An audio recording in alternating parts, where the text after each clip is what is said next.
ವಿಷ್ಣು ಗುರುರ್ದೇವೋ ಮಹೇಶ್ವರ ಗುರುಸಾಕ್ಷಾತ್ ಪರಂ ಬ್ರಹ್ಮ ತಸ್ಮೈ ಶ್ರೀ ಗುರವೇ ನಮಃ. ನಿನ್ನೆ ವಿಶುದ್ಧ ವೇದಾಂತ ಪರಿಭಾಷೆಯಲ್ಲಿ ನಿಧಿಧ್ಯಾಸನವನ್ನು ಹೇಳಿದ್ದೇವೆ, ನಿಧಿಧ್ಯಾಸನೆಯನ್ನು. ಈಗ ಮುಂದಿಂದು ಹೇಳೋಣ. ಮುಂದಿನ ಅಂಶ ಯಾವುದು? 90, ಐ ಥಿಂಕ್ 91, 2ರಿಂದ ಈ ಅಧ್ಯಾಯ ಮುಗಿಯುತ್ತದೆ. ವಸ್ತುತತ್ವಾವಗತಯೇ ಅನುಷ್ಠೀಯಮಾನಂ ನಿಧಿಧ್ಯಾಸನಂ. ವಸ್ತುತತ್ವ ಅಂದರೆ ಇರುವ ತತ್ವವನ್ನು ತಿಳಿಯುವುದು. ಅಂದರೆ ಇದ್ದನ್ನು ತಿಳಿಯುವುದೇ ಹೊರತು ಹೊಸದಾಗಿ ಪಡೆಯುವುದಲ್ಲ, ಇದ್ದನ್ನೇ ತಿಳಿಯುವುದು. ಐ ಥಿಂಕ್ ಕೇಳಿಸ್ತಾ ಇದೆ ಅನಿಸುತ್ತದೆ, ಏನು ಮೈಕಿಟ್ಟೆ. ಸೊ ವಸ್ತುತತ್ವಾವಗತಯೇ ಅನುಷ್ಠೀಯಮಾನಂ ನಿಧಿಧ್ಯಾಸನಂ ಪ್ರಣಿಧಾನಾತ್ಮಕತ್ವಾತ್. ಇದು ಒಳ್ಳೆಯ ಮಾತು ನೋಡಿ. ನಿಧಿಧ್ಯಾಸನದಲ್ಲಿ ಮನಸ್ಸಿನ ಪ್ರಣಿಧಾನ, ಸಾವಧಾನ ಇದೆ. ಅಂದರೆ ಧ್ಯಾಸವನ್ನು ಆ ಕಡೆಗೆ ಇಡುವುದು, ಆತ್ಮ ಕಡೆಗೆ ಧ್ಯಾಸವನ್ನಿಟ್ಟು, ಅಂದರೆ ದೃಷ್ಟಿಯನ್ನಿಟ್ಟು ಗಮನವಿಟ್ಟು ನೋಡುವುದು. ಇದು ನಿಧಿಧ್ಯಾಸನ. ಈ ನಿಧಿಧ್ಯಾಸನ ಶ್ರವಣ ಮನನದಲ್ಲಿಯೂ ಇರುತ್ತದೆ ನೋಡಿ. ಶ್ರವಣ ಮನನಯೋರಪಿ ಅನುಗತತ್ವಾತ್. ನಾನು ಪೆನ್ನೇ ತಂದಿಲ್ಲ, ಏನು ಇಲ್ಲಿದೆ ನೋಡಿ. ಇದು ಶ್ರವಣ ಮನನಗಳಲ್ಲಿಯೂ ಇದೆ. ರೆಡ್ ಬಂತು, ಒಂದು ನಿಮಿಷ ನಾನು ತಗೊಳ್ತೀನಿ.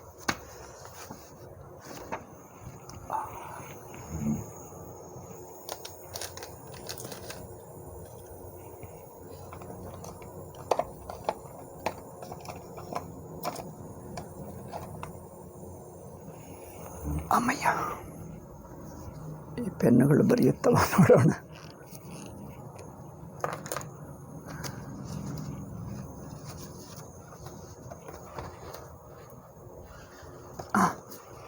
ಸೊ ಶ್ರವಣ ಮನನಯೋರಪಿ ಅನುಗತಮೇವ, ಇದು ಅತಿ ಮುಖ್ಯ ನೋಡಿ.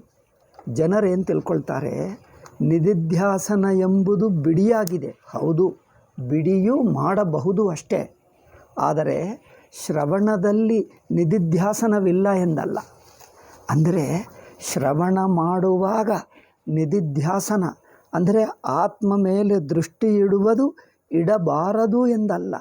ನಿಜವಾಗಿ ಶ್ರವಣವು ನಿಧಿಧ್ಯಾಸನ ಹಾಗೆಯೇ ಮಾಡಬೇಕು, ಮನನವು ನಿಧಿಧ್ಯಾಸನ ಹಾಗೆ ಮಾಡಬೇಕು. ಅದು ನೋಡಿ ಸ್ವಾಮೀಜಿ ಹೇಳ್ತಾ ಇದ್ದಾರೆ. ಅಂದರೆ ಶ್ರವಣದಲ್ಲಿ ಮನನದಲ್ಲಿ ನಿಧಿಧ್ಯಾಸನವು ಅಡಕವಾಗಿದೆ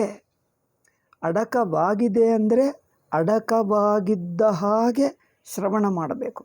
ಶ್ರವಣ ಕಾಲದಲ್ಲಿ ಆ ವಾಕ್ಯದ ಅರ್ಥ ತಮ್ಮ ಅನುಭವವೇ ಎಂದು ತಿಳ್ಕೊಳ್ಳಬೇಕು. ಮನನ, ನೀವು ವಾದ ಮಾಡುವಾಗಲೂ ದೃಷ್ಟಿ ಅನುಭವ ಕಡೆನೇ ಇರಬೇಕು. ವಾದ ಮಾಡುವಾಗಲೂ ತತ್ವಾನುಭವವನ್ನು ತಿಳ್ಕೊಳ್ತಾ ಇದ್ದೇನೆ, ಆ ತತ್ವಜ್ಞಾನಕ್ಕೋಸ್ಕರನೇ ವಾದವನ್ನಾದರೂ ಮಾಡ್ತಾ ಇದ್ದೀನಿ ಎಂದನಿಸಬೇಕು. ವಾದ ಮಾಡುವುದ ಪ್ರಯೋಜನ ಅನುಭವದಲ್ಲಿ ಬ್ರಹ್ಮವನ್ನು ನೋಡುವುದು ಅಷ್ಟೇ ಹೊರತು ವಾದಕ್ಕೋಸ್ಕರ ವಾದ ಅಂದ್ರೇನು, ಬೌದ್ಧಿಕವಾಗಿ ತಾರ್ಕಿಕವಾಗಿ ತಿಳ್ಕೊಳ್ಳುವುದೋ ಅಥವಾ ಅವರನ್ನು ಗೆಲ್ಲುವುದೋ ಇದು ಮುಖ್ಯ ಅಲ್ಲ. ಇನ್ನೊಬ್ಬರ ಮೇಲೆ ಗೆಲುವನ್ನು ಪಡ್ಕೊಳ್ಳುವುದು ಅಲ್ಲ. ಬುದ್ಧಿಯಿಂದ ನಮಗೆ ಚೆನ್ನಾಗಿ ಅರ್ಥವಾಯಿತು ಅದಲ್ಲ, ಅನುಭವ ಕಂಡು ಬರುತ್ತಾ ಇದೆಯಾ ಅದು ನೋಡಬೇಕು. ವಾದ ಮಾಡುವಾಗಲೂ ಅನುಭವ ಮೇಲೇ ದೃಷ್ಟಿ ಇರಬೇಕು. ಶ್ರವಣದಲ್ಲಿಯೂ ನಿಧಿಧ್ಯಾಸನ ಇದೆ, ಮನನದಲ್ಲಿಯೂ ಇದೆ. ಇದು ಸ್ವಾಮೀಜಿ ತುಂಬ ಚೆನ್ನಾಗಿ ಹೇಳಿದ್ದಾರೆ, ಬಾಯಿ ಬಿಟ್ಟು ಹೇಳಿದ್ದಾರೆ ನೋಡಿ. ಪ್ರಣಿಧಾನಾತ್ಮಕತ್ವಾತ್ ಶ್ರವಣ ಮನನಯೋರಪಿ ಅನುಗತಮೇವ ಸತ್. ಶ್ರವಣ ಮನನದಲ್ಲಿಯೂ ನಿಧಿಧ್ಯಾಸನ ಇದ್ದೇ ಇದೆ. ಉತ್ತಮಾಧಿಕಾರಿಗೆ ಶ್ರವಣದಲ್ಲೇ ನಿಧಿಧ್ಯಾಸನ ಆಗಿಬಿಡ್ತದೆ. ಏಕೆಂದರೆ ಅವರು ಶ್ರವಣ ಮನನಗಳನ್ನು ಹೇಗೆ ಮಾಡ್ತಾನಂದರೆ ಅದು ನಿಧಿಧ್ಯಾಸನ ಆಗುವ ಹಾಗೆಯೇ ಮಾಡ್ತಾನೆ. ಅಂಥವರಿಗೆ ಶ್ರವಣದಿಂದಲೇ ಜ್ಞಾನವಾಗುತ್ತದೆ. ರೂಪ ವಿಶೇಷ ಪ್ರಾಧಾನ್ಯಾತ್. ಅದೇನೆಂದರೆ ಸ್ವಲ್ಪ ಬಿಡಿಯಾಗಿ ನಿಧಿಧ್ಯಾಸನವನ್ನು ಬಿಡಿಯಾಗಿ ಅದರ ಮೇಲೇ ದೃಷ್ಟಿ ಇಟ್ಟು ಮಾಡುವುದರಿಂದ ಅದನ್ನು, ಅಂದರೆ ಶ್ರವಣವಿಲ್ಲದೆ ಹಿಂದೆ ನಾವು ಕೇಳಿದ್ದನ್ನೇ ಇಟ್ಟುಕೊಂಡು ನಿಧಿಧ್ಯಾಸನ ಮಾಡುವುದರಿಂದ ಅದು ಶ್ರವಣ ಹೇಳ್ತೀವಿ, ಅದು ನಿಧಿಧ್ಯಾಸನ ಹೇಳ್ತೀವಿ. ಶ್ರವಣ ಕಾಲದಲ್ಲಿಯೂ ಇರುವ ನಿಧಿಧ್ಯಾಸನವನ್ನು ಹೊರಗಿನಿಂದ ಶ್ರವಣ ಮಾಡದೇ ಮಾಡಬಹುದು. ಅದಕ್ಕೋಸ್ಕರ ಅದಕ್ಕೆ ನಿಧಿಧ್ಯಾಸನ ಎಂದು ಬಿಡಿಯಾಗಿ ಹೆಸರಿಟ್ಟಿದ್ದೇವೆ ಅಲ್ಲವೇ? ಆದ್ದರಿಂದ ರೂಪ ವಿಶೇಷ ಪ್ರಾಧಾನ್ಯಾತ್, ಅದರ ರೂಪ ಬೇರೆ. ಶ್ರವಣದಲ್ಲಿ ಹೊರಗಿನಿಂದ ಕೇಳುತ್ತಾ ನಿಧಿಧ್ಯಾಸನ ಇದೆ, ಮನನದಲ್ಲಿ ವಿವೇಕ ಮಾಡುತ್ತಾ ಪ್ರಕ್ರಿಯಾ ಚಿಂತನ. ಮನನ ಅಂದರೆ ಪ್ರಕ್ರಿಯಾ ಚಿಂತನ ಮಾಡುವುದೇ ಮನನ. ಪ್ರಕ್ರಿಯಾ ಚಿಂತನ ಮಾಡುತ್ತಾ ನಿಧಿಧ್ಯಾಸನ. ಪ್ರಕ್ರಿಯಾ ಚಿಂತನ ಅಂದರೆ ಅವಸ್ಥಾತ್ರಯ, ಕಾರ್ಯಕಾರಣ, ಪಂಚಕೋಶ ಮುಂತಾದ ಪ್ರಕ್ರಿಯೆಯಲ್ಲಿ ಕೇವಲ ತರ್ಕವೇ ನೋಡಬಾರದು. ಅದು ಅನುಭವಾಂಗ ತರ್ಕ, ಅನುಭವಾನುಸಾರಿ ತರ್ಕ ಆಗುವುದರಿಂದ ಮನನದಲ್ಲಿಯೂ ನಿಧಿಧ್ಯಾಸನ ಆಗಿದೆ. ಆದರೂ ಯಾರು ಬಿಡಿಯಾಗೇ ನಿಧಿಧ್ಯಾಸನ ಮಾಡಬೇಕು ಅಂದ್ಕೊಳ್ತಾರೋ, ಶ್ರವಣ ಮನನ ಇಲ್ಲದೆ, ಅಂದರೆ ಪ್ರಕ್ರಿಯೆ ಬಳಸದೇ ಮನನವಿಲ್ಲದೆ ಎಂದರ್ಥ. ಶ್ರವಣ ಮಾಡದೆ ಹೊರಗಿನ ಒಬ್ಬ ಗುರುಗಳು ಹೇಳುವುದು ಇಲ್ಲದೆ, ಅಂದರೆ ಗುರುಗಳು ಹೇಳುತ್ತಾ ಇಲ್ಲ, ತಾನು ಮಾಡ್ಕೊಳ್ತಾನೆ, ಅದು ನಿಧಿಧ್ಯಾಸನ. ಪ್ರಕ್ರಿಯಾ ಚಿಂತನ ಇಲ್ಲ, ನೇರಾಗಿ ಅನುಭವವನ್ನು ನೋಡು, ಅನುಭವದಲ್ಲೇ ನಿಂತಿರುವುದಷ್ಟೇ. ಆದ್ದರಿಂದ ನಿಧಿಧ್ಯಾಸನವನ್ನು ಶ್ರವಣದಲ್ಲಿ ಅಡಕವಾಗಿ ಮಾಡುವುದು ಒಂದು ಪದ್ಧತಿ, ಮನನದಲ್ಲಿ, ಮನನದಲ್ಲಿ ಅದಲ್ಲದೆಯೂ ಮಾಡಬಹುದು. ಅದಲ್ಲದೆಯೇ ಕೇವಲ ನೇರಾಗಿ ಅನುಭವ ಮೇಲೇ ಅನುಭವದಲ್ಲೇ ನಿಂತು ಬಿಡುವುದು. ಮಿಕ್ಕ ಯೋಚನೆಗಳೆಲ್ಲ ಬಿಡಿಸಿ, ಯೋಚನೆಗಳು, ವೃತ್ತಿಗಳು, ನಮ್ಮ ಇಂದ್ರಿಯ, ದೇಹ, ಪ್ರಪಂಚ ಈ ಅರಿವನ್ನೆಲ್ಲ ಬಿಟ್ಟು ಕೇವಲ ಚೈತನ್ಯ ಮಾತ್ರ ಅರಿವಿನಲ್ಲಿ ನಿಂತಿರುವುದು. ಇದು ಕೇವಲ ನಿಧಿಧ್ಯಾಸನ. ನಿಧಿಧ್ಯಾಸನವನ್ನು ಬಿಡಿಯಾಗಿ ಮಾಡಬಹುದು, ಶ್ರವಣದಲ್ಲಿ ಅಡಕ ಮಾಡಲು. ಹಾಗೆ ನೋಡಿದ್ದರೆ ಮನನವೂ ಶ್ರವಣದಲ್ಲಿ ಅಡಕವಾಗ್ತದೆ. ಅಂದರೆ ಮನನ ನಿಧಿಧ್ಯಾಸನಗಳು ಶ್ರವಣದಲ್ಲಿ ಸೇರಿಸೇ ಮಾಡಬಹುದು. ನಿಧಿಧ್ಯಾಸನವನ್ನು ಶ್ರವಣದಲ್ಲಿ ಮನನದಲ್ಲಿ ಸೇರಿಸಿ ಮಾಡಬಹುದು, ಬಿಡಿಯಾಗಿ ಮಾಡಬಹುದು. ಹಾಗೆ ಶ್ರವಣಂ ಮನನಂ ಇತಿ ಚ ಸಂಜ್ಞಾಂತರಂ ಲಭತೆ. ಬಾಹ್ಯ ರೂಪದಿಂದ ಹೆಸರು ಬೇರೆ ಇಟ್ಟಿದ್ದೇವೆ, ನಿಜವಾಗಿ ಮೂರೂ ನಿಧಿಧ್ಯಾಸನವೇ. ಅವನು ನಿಜವಾದ ಸಜ್ಜನ, ನಿಜವಾದ ವೇದಾಂತಿ. ಶ್ರವಣವನ್ನು ನಿಧಿಧ್ಯಾಸನ ಹೇಗೆ ಕೇಳ್ತಾನೆ, ಮನನ ಪ್ರಕ್ರಿಯಾ ಚಿಂತನ ಮಾಡುವಾಗಲೂ ನಿಧಿಧ್ಯಾಸನ ಹಾಗೆ ಮಾಡ್ತಾನೆ. ಸುಮ್ಮನೆ ಕಣ್ಣು ಮುಚ್ಚಿಕೊಂಡು ಕೂತಿದ್ದರೂ ನಿಧಿಧ್ಯಾಸನವಾಗಿ, ಅಂದರೆ ಎಲ್ಲವೂ ನಿಧಿಧ್ಯಾಸನವೇ. ಶ್ರವಣವೂ ನಿಧಿಧ್ಯಾಸನವೇ, ಮನನವೂ ನಿಧಿಧ್ಯಾಸನವೇ, ಸುಮ್ಮನೆ ಇದ್ದರೂ ನಿಧಿಧ್ಯಾಸನವೇ. ಎಲ್ಲವನ್ನೂ ನಿಧಿಧ್ಯಾಸನ ಮಾಡುವನು ಅಯ್ಯೋ ನಿಜವಾದ ಉತ್ತಮಾಧಿಕಾರಿ, ಉತ್ತಮ ವೇದಾಂತಿ. ಹಾಗೆ ಮಾಡಬೇಕು. ಸ್ವಾಮೀಜಿ ಹೇಳ್ತಾರೆ, ನಹಿ ಪ್ರಣಿಧಾನ ರೂಪವಿಹೀನಂ ಶ್ರವಣಂ ನಾಮ ಭವತಿ. ನೋಡಿ, ಆತ್ಮ ಮೇಲೆ ದೃಷ್ಟಿ ಇಲ್ಲದೆ ಶ್ರವಣವೇ ಆಗುವುದಿಲ್ಲಪ್ಪ. ಕೆಲವರು ಶ್ರವಣ ಮಾಡಿದ್ದು ಪುಸ್ತಕ ಮೇಲೆ ದೃಷ್ಟಿ ಇಡ್ತಾರೆ. ಪುಸ್ತಕ ವಾಕ್ಯ, ಅದರಲ್ಲಿರುವ ವ್ಯಾಕರಣ, ಮೀಮಾಂಸಾ, ತರ್ಕ, ಪುಸ್ತಕ ಮೇಲೆ ದೃಷ್ಟಿ ಇಟ್ಟು ಅವರೇನು ಹೇಳಿದ, ಇವರೇನು ಹೇಳಿದ, ಅವರು ಏನೇ ಹೇಳಿ ನೋಡಿ. ಎರಡು ಇದೆ, ಪುಸ್ತಕದಲ್ಲಿ ಏನಿದೆ, ಅಲ್ಲಿ ಹೇಗೇನಿದೆ, ಇಲ್ಲಿ ಏನಿದೆ. ಪುಸ್ತಕದಲ್ಲಿ ಏನಿದೆ ಎಂದು ತಿಳ್ಕೊಂಡರೆ ಪುಸ್ತಕ ಶ್ರವಣ ಆಗುತ್ತದೆ. ಗುರುಗಳು ಏನು ಹೇಳ್ತಾರೆ ಎಂದು ಕೇಳಿದ್ದರೆ ಗುರುಗಳ ಶ್ರವಣ ಆಗುತ್ತದೆ. ಆದರೆ ನಿಧಿಧ್ಯಾಸನ ರೂಪ ಶ್ರವಣ ಆಗುತ್ತದೆ ಯಾವಾಗ? ಪುಸ್ತಕ ಹೇಳಿದ್ದಾದರೂ, ಪುಸ್ತಕ ಅಂದರೆ ಉಪನಿಷತ್ತು, ಭಗವದ್ಗೀತಾ, ವೇದಾಂತ ಗ್ರಂಥ. ಪುಸ್ತಕವು ಹೇಳುತ್ತಿದ್ದಾದರೂ ಅದು ಅನುಭವದಲ್ಲಿ ನೋಡಬೇಕು. ಪುಸ್ತಕದಲ್ಲಿ ಹೇಳಿದ್ದು ಅನುಭವದಲ್ಲಿ ಇದೋ ಎಂದು ಅನುಭವ ಕಡೆ ದೃಷ್ಟಿ ಇಟ್ಟು ಹೇಳಿದ್ದನ್ನು ಅನುಭವದಲ್ಲಿ ನೋಡಿಕೊಳ್ಳಬೇಕು. ಶ್ರವಣ ಅನುಭವದಲ್ಲಿ ಇದ್ದನ್ನು ನೋಡುವುದಕ್ಕೆ ಶ್ರವಣ. ಹೀಗೆ ಮಾಡಿದ್ದರೆ ನಿಧಿಧ್ಯಾಸನ, ಅಂದರೆ ನಿಧಿಧ್ಯಾಸನ ಸಮೇತ ಶ್ರವಣವಾಗುತ್ತದೆ. ಎಷ್ಟು ಚೆನ್ನಾಗಿದೆ ನೋಡಿ. ಅಂದರೆ ಅನುಭವದಲ್ಲಿ ಇದ್ದನ್ನು ನೋಡುವುದೇ ಶ್ರವಣ ಕಾಲದಲ್ಲಿಯೂ ಆಗಬೇಕು. ಆವಾಗ ಅದು ನಿಧಿಧ್ಯಾಸನ ಸಮೇತ ಶ್ರವಣ. ಏಕೆಂದರೆ ನಿಧಿಧ್ಯಾಸನವಿಲ್ಲದೆ ಶ್ರವಣವೇ ಅಲ್ಲ. ಅಬ್ಬಾ, ಸ್ವಾಮೀಜಿ ಹೇಳ್ತಾರೆ, ನಿಧಿಧ್ಯಾಸನವಿಲ್ಲದೆ ಕೇವಲ ಪುಸ್ತಕ ಕೇಳುವುದು, ಕೇವಲ ಗುರುಗಳ ಮಾತು ಕೇಳುವುದು, ಅದು ಶ್ರವಣವೇ ಅಲ್ಲ. ಅದು ಶ್ರವಣವೇ ಅಲ್ಲ ಎಂದು ಹೇಳಿಬಿಟ್ರು ಸ್ವಾಮೀಜಿ. ಜನರು ಏನ್ಕೊಳ್ತಾರೆ, ಶ್ರವಣದಿಂದ ಜ್ಞಾನವಾಗುವುದಿಲ್ಲ, ಸುಮ್ಮನೆ ಬುದ್ಧಿಗೆ ವಿಶ್ವಾಸ ಆಗುತ್ತದೆ ನಾನು ಬ್ರಹ್ಮ ಜಗತ್ತೆಲ್ಲ ಮಿಥ್ಯ ಎಂದು. ಯುಕ್ತಿಯಿಂದ ಬುದ್ಧಿಗೆ ಒಪ್ಪಿಗೆ ಆಗುತ್ತದೆ. ಇವರೇನು ಹೇಳ್ತಾರೆ ಗೊತ್ತಾ, ಶ್ರವಣದಿಂದ ಅವರೇನು ಹೇಳ್ತಾರೆ ನೋಡಿ, ಕೆಲವರು ವ್ಯಾಖ್ಯಾನಕಾರರು, ಶ್ರವಣದಿಂದ ಪುಸ್ತಕ ಏನು ಹೇಳುತ್ತಿದೆ ಎಂದು ಪುಸ್ತಕ ಅಭಿಪ್ರಾಯ ಗೊತ್ತಾಗ್ತದಂತೆ. ಮನನದಿಂದ ಏನಾಗುತ್ತದೆ, ತರ್ಕದಿಂದ ಬುದ್ಧಿಗೆ ವಿಶ್ವಾಸ ಆಗುತ್ತದೆ, ಕನ್ವಿಕ್ಷನ್ ಆಗುತ್ತದೆ. ನಿಧಿಧ್ಯಾಸನದಲ್ಲೇ ಅನುಭವ ಬರುತ್ತದೆ. ಅಂದರೆ ಶ್ರವಣ ಮನನದಲ್ಲಿ ಅನುಭವವಿಲ್ಲವಾ? ಅನುಭವ ಕಡೆಗೆ ನೋಡುವುದೇ ಇಲ್ಲವಾ? ಪುಸ್ತಕ ಮೇಲನೇ ದೃಷ್ಟ್ಯಾ? ಪುಸ್ತಕ ಅಭಿಪ್ರಾಯವೇನು ಅದೇ ನೋಡುವುದಾ? ಪುಸ್ತಕ ಹೇಳಿದ್ದು ನನ್ನ ಅನುಭವದಲ್ಲಿದೋ ಎಂದು ನೋಡಬಾರ್ದಾ? ಕೆಲವರು ಶ್ರವಣ ಅಂದರೆ ಹಾಗೆ ಮಾಡಿಬಿಡ್ತಾರೆ. ಮನನ ಅಂದ್ರೇನು? ತರ್ಕದಿಂದ ತರ್ಕಸಮ್ಮತವಾಗಿದೆಯಾ, ಯುಕ್ತಿಯುಕ್ತವಾಗಿದೆಯಾ? ಯುಕ್ತಿಯೂ ಎರಡು ಯುಕ್ತಿ, ಲೌಕಿಕ ಯುಕ್ತಿ ಅಲ್ಲ, ಶಾಸ್ತ್ರಾನುಗೃಹೀತ ಯುಕ್ತಿ. ಶ್ರುತ್ಯನುಗೃಹೀತ ಯುಕ್ತಿ ಅಂದರೆ ಏನು? ಪ್ರಕ್ರಿಯೆಗಳೇ, ಅವಸ್ಥಾತ್ರಯ ಪ್ರಕ್ರಿಯೆ, ಕಾರ್ಯಕಾರಣ ಪ್ರಕ್ರಿಯೆ, ಪಂಚಕೋಶ ಪ್ರಕ್ರಿಯೆ, ದೃಗ್ದೃಶ್ಯ ಪ್ರಕ್ರಿಯೆ, ಸಾಮಾನ್ಯ ವಿಶೇಷ ಪ್ರಕ್ರಿಯೆ ಮುಂತಾದ ಪ್ರಕ್ರಿಯೆಗಳ ಚಿಂತನ ಮಾಡುವುದೇ, ಪ್ರಕ್ರಿಯೆಗೆ ಅನುಗುಣವಾಗಿ ಆತ್ಮಚಿಂತನ ಮಾಡುವುದೇ ಮನನ. ಮನನದಲ್ಲಿ ಪ್ರಕ್ರಿಯಾ ಚಿಂತನ ಮಾಡುವಾಗ ಆತ್ಮ ಮೇಲೆ ದೃಷ್ಟಿ ಇಲ್ಲವಾ? ಪುಸ್ತಕ ಮೇಲೇ ಇರುತ್ತದ. ಅವರೇನು ಹೇಳಿದ್ದಾರೆ, ಗುರುಗಳೇನು ಹೇಳಿದ್ದಾರೆ, ಅಲ್ಲಿರುತ್ತದೆ ಆ ದೃಷ್ಟಿ. ಅದು ಮನನ ಆಗಲ್ಲ. ಅನುಭವವನ್ನು ನೋಡಿಕೊಳ್ಳುವುದೇ ನಿಜವಾದ ಶ್ರವಣ, ನಿಜವಾದ ಮಣ್ಣ. ಸ್ವಾಮೀಜಿ ಹೇಳ್ತಾರೆ, ನಹಿ ಪ್ರಣಿಧಾನ ರೂಪವಿಹೀನಂ ಶ್ರವಣಂ ನಾಮ ಭವತಿ. ಅಬ್ಬಾ, ಈ ವಾಕ್ಯ ತುಂಬ ಚೆನ್ನಾಗಿದೆ. ಯಾರೂ ಹೇಳುವುದಿಲ್ಲ ಇಂಥದ್ದು. ಶ್ರವಣ ಬೇರೆ, ಮನನ ಬೇರೆ, ನಿಧಿಧ್ಯಾಸನೇ ಅನುಭವ. ಹೀಗೆ ಮಾತಾಡ್ತಾರೆ ನೋಡಿ, ಎಷ್ಟು ಚೆನ್ನಾಗಿ ಹೇಳಿದ್ದಾರೆ ಸ್ವಾಮೀಜಿ. ಒಂದೊಂದು ವಾಕ್ಯ ಅದ್ಭುತವಾಗಿದೆ ಸ್ವಾಮೀಜಿದು. ನಹಿ ಪ್ರಣಿಧಾ ಇತ್ಯ ಅತಯೇವ ಜ್ಞಾನಸ್ಯ ಅವಿಧೇಯತ್ವಾತ್.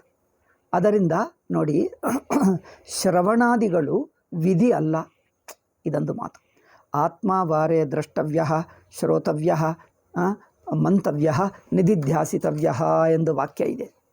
ಇದನ್ನು ನೋಡಿಕೊಂಡು ನಮ್ಮ ಮೀಮಾಂಸಕರು ಹೇಳಿದ್ದಾರೆ, ನಮ್ಮ ವ್ಯಾಖ್ಯಾನಕಾರರು. ಆತ್ಮಾವಾರೇ ದ್ರಷ್ಟವ್ಯ, ನೀವು ನೋಡಬೇಕು, ಶ್ರವಣ ಮಾಡಬೇಕು, ಮನನ ಮಾಡಬೇಕು, ನಿಧಿಧ್ಯಾಸನ ಮಾಡಬೇಕು. ಬೇಕು ಎಂದು ಹೇಳುವುದರಿಂದ ಅದು ಆಜ್ಞೆ ಅಲ್ಲವಾ? ಅದರ ಮೇಲೆ ದೊಡ್ಡ ಚರ್ಚೆ. ಹೌದು, ಆಜ್ಞೆ ಮಾಡುತ್ತಾ ಇದೆ, ಹೌದು ಆಜ್ಞೆನೇ ಮಾಡ್ತಾ ಇದೆ ಎಂದು ಹೀಗಿಟ್ಕೊಂಡ್ರಪ್ಪ.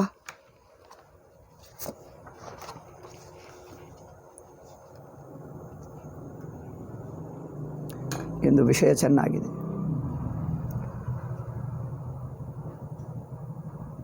ಶ್ರವಣಾದೀನಾಂ ನ ವಿಧಿತ್ವಂ.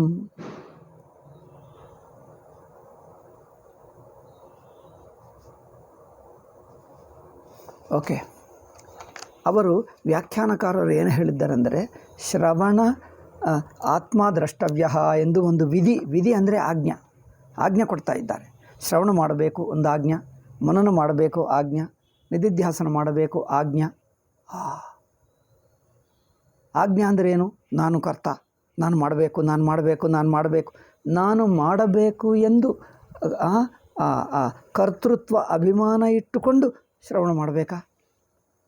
ಏಕೆಂದರೆ ಕರ್ಮ ಮಾಡುವಾಗ ಇದು ಮಾಡೋ ಎಂದು ಹೇಳಿಬಿಟ್ರೆ, ಅಯ್ಯಯ್ಯೋ ಗುರುಗಳು ಹೇಳಿದ್ದಾರೆ, ಶಾಸ್ತ್ರ ಹೇಳಿದೆ, ನಾನು ಮಾಡಲೇಬೇಕು ಅಂದರೆ ನಾನು ಮಾಡಲೇಬೇಕು ಎಂಬುದು ತನ್ನ ಮೇಲೆ ಒಂದು ಒತ್ತಾಯ ಆಗುತ್ತದೆ. ನಾನು ಕರ್ತ, ನಾನು ಮಾಡಬೇಕು, ನಾನು ಕರ್ತ ಎಂಬ ಬುದ್ಧಿ ಗಟ್ಟಿ ಆಗ್ತದೆ. ವಿಧಿಯಲ್ಲಿ, ಆಜ್ಞೆಯಲ್ಲಿ ಏನಾಗ್ತದೆ? ನಾನು ಕರ್ತ ಎಂಬ ಬುದ್ಧಿ ಗಟ್ಟಿಯಾಗುತ್ತದೆ. ಮಾಡಬೇಕು ಎಂದು ನನ್ನ ಕರ್ತವ್ಯ ಎಂದು ಬುದ್ಧಿ ಗಟ್ಟಿಯಾಗ್ತದೆ. ಕರ್ತೃತ್ವ ಬುದ್ಧಿ ಗಟ್ಟಿಯಾಗ್ತದೆ. ಕರ್ತವ್ಯತಾ ಬುದ್ಧಿ, ಅಯ್ಯೋ ಇದು ಗುರುಗಳ ಆಜ್ಞೆ ಕೊಟ್ಟರು, ಶಾಸ್ತ್ರ ಹೇಳಿದೆ, ನಾನು ಮಾಡಬೇಕು, ಮಾಡದಿದ್ದರೆ ತಪ್ಪಾಗ್ತದೆ, ಮಾಡದಿದ್ದರೆ ಪಾಪ. ನೋಡಿ, ಅಂದರೆ ಆ ಆಜ್ಞೆಯನ್ನು ನೋಡಿದ್ದರೆ, ಶಾಸ್ತ್ರ ಆಜ್ಞಾ, ಗುರುಗಳ ಆಜ್ಞಾ, ಇದರಿಂದ ಏನಾಗುತ್ತದೆ? ಕರ್ತೃತ್ವ ಅಭಿಮಾನ ಗಟ್ಟಿಯಾಗ್ತದೆ, ಕರ್ತವ್ಯ ಬುದ್ಧಿ ಗಟ್ಟಿಯಾಗ್ತದೆ, ಅದಕ್ಕೆ ಅದೃಷ್ಟ ಫಲ ಇರುತ್ತದೆ. ಇದು ಮಾಡಿದ್ದರೆ ಒಂದು ಪುಣ್ಯ ಫಲ. 3 ವಿಧಿ ಅಂದರೆ ಆಜ್ಞಾ. ಶಾಸ್ತ್ರ ವಿಧಿ, ಗುರುಗಳ ವಿಧಿ. ವಿಧಿ ಅಂದರೆ ಆಜ್ಞಾ. ಆಜ್ಞೆಗೆ ಏನಿರುತ್ತವೆ? ಕರ್ತೃತ್ವ ಬುದ್ಧಿ ಗಟ್ಟಿಯಾಗಿರುತ್ತದೆ, ಕರ್ತವ್ಯತಾ ಬುದ್ಧಿ ಗಟ್ಟಿಯಾಗ್ತದೆ, ಫಲ ಮೇಲೆ ದೃಷ್ಟಿ ಇರುತ್ತೆ. ಇದರಿಂದ ಏನು ಫಲ ಬರುತ್ತದೆ? ಶಾಸ್ತ್ರವು ಹೇಳಿದೆ ಅಂದರೆ ಅಯ್ಯೋ ಯಾವುದೇ ಒಂದು ಫಲಕ್ಕೆ ಹೇಳಿದೆ. ಈ 3 ಬುದ್ಧಿಗಳು. ಇದು ವ್ಯಾಖ್ಯಾನಕಾರರು ಶ್ರವಣ ಮನನ ನಿಧಿಧ್ಯಾಸನಗಳನ್ನು ವಿಧಿಯೆಂದು ಇಟ್ಕೊಂಡರು. ವಿಧಿಯೆಂದು ಆಗ್ರಹಪೂರ್ವಕವಾಗಿ ಇಟ್ಟುಕೊಂಡು ವಿಧಿ ಅಲ್ಲದಿದ್ದರೆ ತಪ್ಪು ಎಂದು ದೊಡ್ಡ ವಿಷಯ ಚರ್ಚೆ ಮಾಡಿಬಿಟ್ಟರು. ಅಷ್ಟೇ ಅಲ್ಲದೆ ವಿಧಿ ಅಂದರೆ ವಿಧಿಗಳಲ್ಲಿ ಮತ್ತೆ ಯಾವ ಬಗೆ, ಅನೇಕ ಬಗೆಯಾದ ವಿಧಿಗಳಿರುತ್ತವೆ. ಒಂದು ಅಪೂರ್ವ ವಿಧಿ, ಇದೆಲ್ಲ ಟೆಕ್ನಿಕಲ್ ಆಗುತ್ತದೆ, ಈಗ ಹೇಳಲ್ಲ, ಸುಮ್ಮನೆ ಹೆಸರು ಹೇಳ್ತೀನಿ, ಅದರ ಅರ್ಥವೇನು ಅದೆಲ್ಲ ಮೀಮಾಂಸಾ ಬರುತ್ತದೆ. ಅದು ಮತ್ತೆ ಸ್ವಾಮೀಜಿ ಹೇಳಿದ್ದರೆ ಹೇಳ್ತೀನಿ, ಬರೀ ಮುಂದೆ ಏನು ಹೇಳ್ತಾ ಇದ್ದಾರೋ ಗೊತ್ತಿಲ್ಲ, ಮುಂದೆ ಹೇಳಿದ್ದರೆ ಹೇಳ್ತೀನಿ, ಸ್ವಾಮೀಜಿ ಹೇಳದಿದ್ದರೆ ನಾನು ಬಿಡ್ತೀನಿ. ಅದು ಬೇರೆ ಯಾವುದಾದ್ರೂ ಪುಸ್ತಕ, ಏನು ಬೇರೆ ಮಾಂಡುಕ್ಯವೋ, ಮುಂದೆ ಮಾಂಡುಕ್ಯ ಅಂದ್ಕೊಳ್ತೀವಲ್ಲ, ಇದಾದ ನಂತರ ಅಯ್ಯೋ ಮಾಂಡುಕ್ಯಕ್ಕೋಸ್ಕರ ಕೆಲವರು ಮಾಂಡುಕ್ಯ ಹೇಳ್ತೀನಿ ಹೇಳಿದ್ದೀನಲ್ಲ, ಆವಾಗಲೇ ಜನರು ಏನು ಮೆಸೇಜ್ ಮಾಡ್ತಾನೆ ಇದ್ದಾರೆ, ಅಯ್ಯೋ ಸ್ವಾಮೀಜಿ ನೀವು ಮಾಂಡುಕ್ಯನ ಹೇಳ್ತಿರಲ್ಲ, ಇಂಗ್ಲೀಷ್ನಲ್ಲಿ ಹೇಳ್ತಿರಲ್ಲ, ಗಟ್ಟಿಗೊಳಿಸ್ತಾ ಇದ್ದಾರೆ ಈಗಲೇ ನನ್ನನ್ನು. ಈಗಲೇ ಜನರು ಮೆಸೇಜಸ್ ಬರ್ತಾ ಇವೆ, ಮಾಂಡುಕ್ಯ ಹೇಳಬೇಕು, ಅದು ಇಂಗ್ಲೀಷ್ನಲ್ಲಿ ಹೇಳಬೇಕು. ಅಯ್ಯೋ ರಾಮ, ಅದೊಂದು ಮಾಂಡುಕ್ಯ ಹೇಳ್ತೀನಿ, ನನಗೇನು ಆಕ್ಷೇಪವಿಲ್ಲ. ಇಂಗ್ಲೀಷ್ನಲ್ಲಿ ಅಂದರೆ ಕನ್ನಡಿಗರು ಕಾಯ್ತಾ ಇದ್ದಾರೆ, ಇಂಗ್ಲೀಷ್ ಬೇಡ ಎನ್ನುವರು. ಮತ್ತೆ ಏನು ಮಾಡಬೇಕು ನೋಡೋಣ, ಇದಾಗಲಿ. ಆದರೆ ವಿಧಿಯಲ್ಲಿ 3, ಅದು ಮಾಂಡುಕ್ಯದಲ್ಲೋ ಅಥವಾ ಮುಂದಿನ ಪುಸ್ತಕ ಯಾವುದೇ ಆಗಲಿ, ಅಲ್ಲಿ ಒಂದು ಮೀಮಾಂಸಕರು ಏನು ಹೇಳಿ, ಮೀಮಾಂಸಕರು ಅಂದರೆ ವೇದ ವಾಕ್ಯಗಳು, ವೇದದಲ್ಲಿ ಕರ್ಮಕಾಂಡದಲ್ಲಿ ಕೊಟ್ಟಿರುವ ಆಜ್ಞೆಗಳು ಅಂದರೆ ಶಾಸ್ತ್ರ ಕೊಟ್ಟಿರುವ ಆಜ್ಞೆಗಳು 3 ಬಗೆ ಇರುತ್ತವೆ. ಅಪೂರ್ವ ವಿಧಿ 1, ನಿಯಮ ವಿಧಿ 2ನೇದು, ಪರಿಸಂಖ್ಯಾ ವಿಧಿ 3ನೇದು. ಅಪೂರ್ವ ವಿಧಿ ಅಂದರೆ ಏನು ಗೊತ್ತಿಲ್ಲದವನಿಗೆ ಇದು ಮಾಡು ಎಂದು ಹೇಳುವುದು, ಅದು ಮಾಡಬೇಕೆನ್ನುವುದೇ ಗೊತ್ತಿಲ್ಲ. ನಿಯಮ ವಿಧಿ ಅಂದರೆ ಏನಂದರೆ ಅನೇಕ ಸಾಧನಗಳಿವೆ, ಅನೇಕ ಸಾಧನಗಳು ಗೊತ್ತು, ಇದರಲ್ಲಿ ಯಾವುದು ಮಾಡಬೇಕೋ ಗೊತ್ತಾಗ್ತಾ ಇಲ್ಲ ಅಲ್ಲ. ಅನೇಕ ಸಾಧನಗಳಿವೆ, 2, 3, 4 ದಾರಿಗಳು. ಈ ದಾರಿಯಲ್ಲಿ ಯಾವ ದಾರಿಯಿಂದ ಹೋಗಬೇಕು ಅಂದರೆ ಮಿಕ್ಕದು ಬಿಡು, ಇದೊಂದೇ ಹಿಡ್ಕೋ ಎಂದು ಹೇಳ್ತದೆ. ಅಂದರೆ ಇಲ್ಲಿ 2ನೇಯ ವಿಧಿ, ನಿಯಮ ವಿಧಿಯಲ್ಲಿ ನಮಗೆ ಗೊತ್ತಿಲ್ಲದ ಆಜ್ಞೆ ಮಾಡ್ತಾ ಇಲ್ಲ, ಗೊತ್ತಿರುವ ಅನೇಕ ಸಾಧನಗಳಲ್ಲಿ ಇದೊಂದೇ ಎಂದು ಸೆಲೆಕ್ಟ್ ಮಾಡ್ತಾ ಇದೆ. ಮೊದಲನೆಯದು ಗೊತ್ತಿಲ್ಲದೆ ಆಜ್ಞೆ ಕೊಡ್ತದೆ, ಅದು ಅಪೂರ್ವ ವಿಧಿ.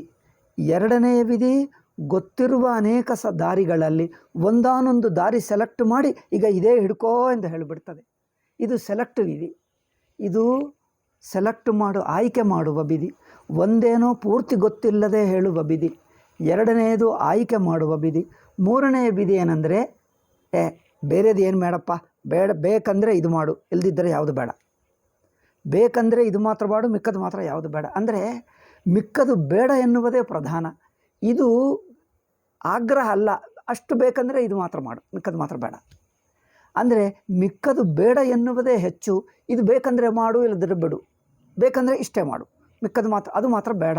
ಅಂದರೆ ಮಿಕ್ಕದು ಬೇಡ ಎನ್ನುವುದಕ್ಕೆ ಇದನ್ನು ಸ್ವಲ್ಪ ಮೇಲೆ ಮಾಡಿದರೆ ಮಾಡು, ಇಲ್ಲದಿದ್ದರೆ ಬಿಡು, ಮಾಡಿದರೆ ಮಾಡು, ಇಲ್ಲದಿದ್ದರೆ ಬಿಡು.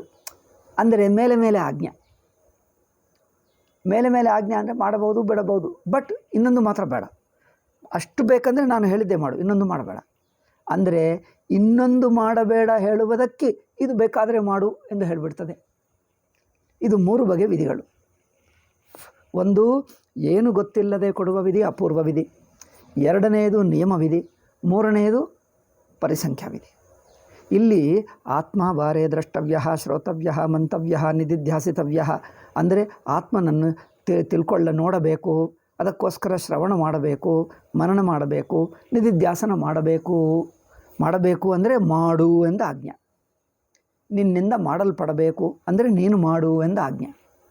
ಈ ಆಜ್ಞೆ, ಈ 3 ಬಗೆಯಾದ ಆಜ್ಞೆಗಳಲ್ಲಿ ಯಾವ ತರಹ ಆಜ್ಞೆ? ಇದು ವ್ಯಾಖ್ಯಾನಕಾರರು ಚರ್ಚೆ ಮಾಡಿ ಇದು ವಿಧಿ ಅಲ್ಲ, ಆಜ್ಞೆನೇ ಅಲ್ಲ ಎಂದು ಭಾಷಾಕಾರರು ಹೇಳ್ತಾ ಇದ್ದಾರೆ. ಆದರೆ ಇದು ವಿಧಿ ಎಂದು ಇಟ್ಕೊಂಡು ಅದಕ್ಕೆ ಯಾವ ವಿಧಿ, ಪಂಚಪಾದಿಕ, ವಿವರಣ, ಈಗ ಎಲ್ಲರೂ ಚರ್ಚೆ ಮಾಡಿ 10 ವಿಧಿಗಳು ಮಾಡಿಬಿಟ್ಟರು. 10 ಅಭಿಪ್ರಾಯಗಳಿವೆ ಗೊತ್ತಾ? 10. ಒಬ್ಬರು ಹೇಳ್ತಾರೆ ಅಪೂರ್ವ ವಿಧಿ, ಇನ್ನೊಬ್ಬರು ಹೇಳ್ತಾರೆ ನಿಯಮ ವಿಧಿ, ಇನ್ನೊಬ್ಬರು ಹೇಳ್ತಾರೆ ಪರಿಸಂಖ್ಯಾ ವಿಧಿ, ಇನ್ನೊಬ್ಬರು ಹೇಳ್ತಾರೆ ನಿಯಮ ವಿಧಿಯಲ್ಲಿಯೂ ಯಾವ ನಿಯಮ? ಅಯ್ಯೋ ರಾಮ, ಎಲ್ಲೆಲ್ಲಿಗೆ ಹೋಗ್ತಾ ಇದ್ದಾರೆ. ಸ್ವಾಮೀಜಿ ಹೇಳುವುದೇನೆಂದರೆ, ಭಾಷ್ಯಕಾರಕ್ಕೆ ಅನುಗುಣವಾಗಿ ಈ ವ್ಯಾಖ್ಯಾನಕಾರರು ವಿಧಿಯೇ ಇಲ್ಲ ಅಷ್ಟೇ. ಏಕೆ? ಭಾಷ್ಯಕಾರರೇ ಹೇಳಿದ್ದಾರೆ, ವಿಧಿಚ್ಛಾಯಾವಚನಾನಿ.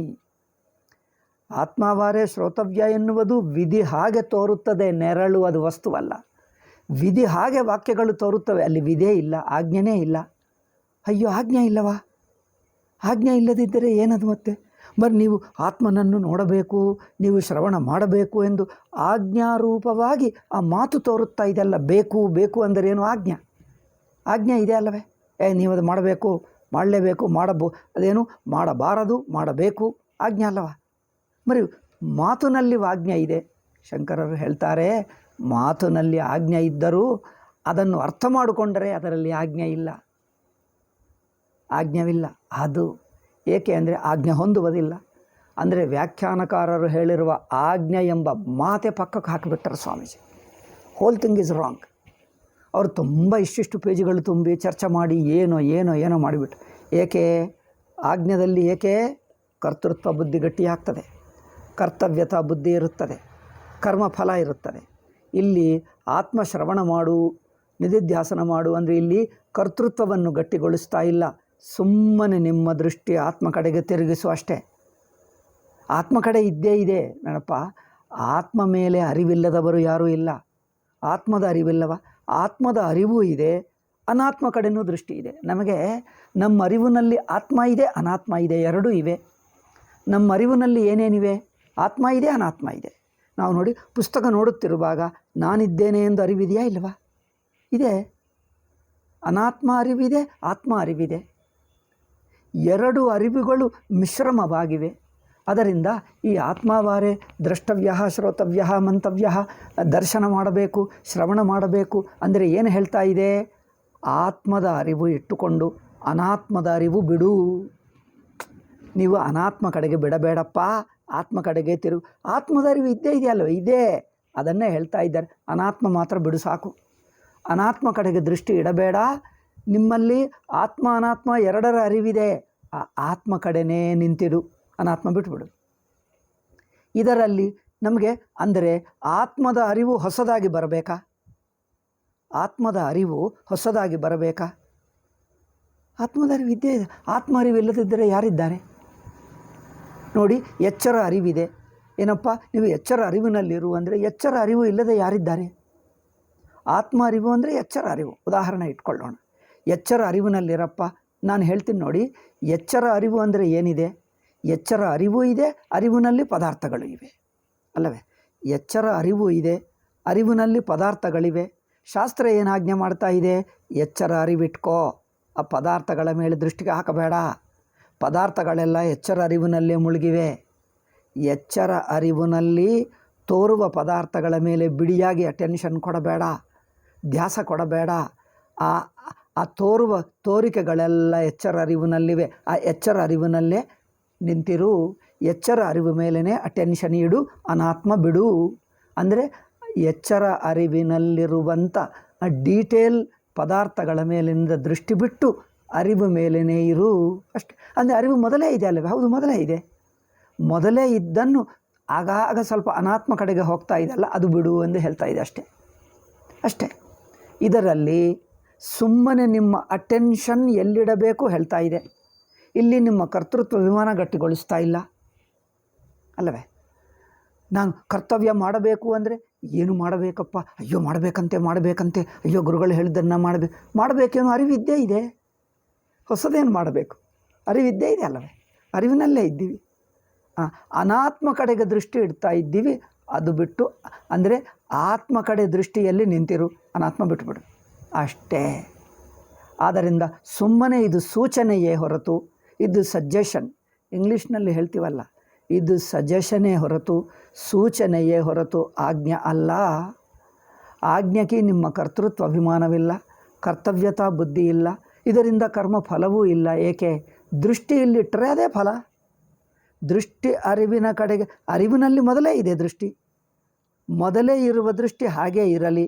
ಅನಾತ್ಮ ದೃಷ್ಟಿ ಮಾತ್ರ ಬಿಡು ಅಷ್ಟೇ. ಅನಾತ್ಮ ದೃಷ್ಟಿ ಬಿಟ್ಟರೆ ಆತ್ಮ ಮೇಲೆ ದೃಷ್ಟಿ ಇದ್ದೇ ಇದೆ. ಹೊಸದಾಗಿ ಮಾಡಬೇಕಾ? ಎಚ್ಚರ ಅರಿವಿನ ಮೇಲೆ ದೃಷ್ಟಿ ಇಡುವುದು ಮೊದಲೇ ಇದೆ. ಜನರಿಗೆ ಅವರೇನೋ ಮಾತಾಡ್ತಾ ಇದ್ದಾರೆ, ಏನು ಮಾಡ್ತಾರೆ, ಸೈಲೆನ್ಸ್, ಎಲ್ಲರೂ ಚೆನ್ನಾಗಿ ಕೇಳಿ, ಈ ಕಡೆಗೆ ದೃಷ್ಟಿ ಇಡಿ ಅಂತ ಹೇಳಿದ್ದಾರೆ. ಏನು ಮಾಡ್ತೀವಿ? ಏಕಾಗ್ರತದಿಂದ ಕೇಳ್ತೀವಿ ಅಷ್ಟೇ. ದೃಷ್ಟಿ ಏಕಾಗ್ರ ಮಾಡುವುದಕ್ಕೆ ಈ ಮಾತು.